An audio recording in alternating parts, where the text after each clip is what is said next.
अस्सलाम वालेकुम नाजरीन, आप देख रहे हैं पीटीएन न्यूज और मैं हूं आपकी होस्ट कुरातुलैन। शामिल करते हैं आज की अहम खबरें। 5G स्पेक्ट्रम नीलामी। पीटीए ने कंपनियों के लिए सख्त जवाबित जारी कर दिए। पाकिस्तान टेली कम्युनिकेशन अथॉरिटी ने 5G स्पेक्ट्रम नीलामी में हिस्सा लेने वाली कंपनियों के लिए तफसीली कवायद जवाबित जारी कर दिए हैं। ये नीलामी फरवरी 2026 के आखिर तक मुनाकिद होगी और ये कवायद 5G लाइसेंस फ्रेमवर्क का लाजमी हिस्सा होंगे। पीटीए की जानिब से जारी करदा इंफॉर्मेशन मेमोरेंडम के मुताबिक जो कंपनियां 5G लाइसेंस हासिल करेंगी उन्हें दर्ज झैल जिम्मेदारियाँ पूरी करना होंगी।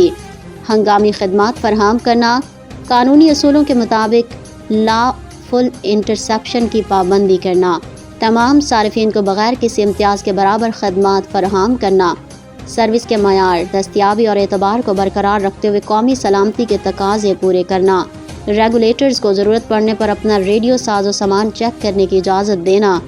मज़ीद बरां इंफॉर्मेशन मेमोरेंडम में कीमतों और सार्फिन के तहफ़्फ़ुज़ के हवाले से सख्त ज़वाबित भी शामिल किए गए हैं।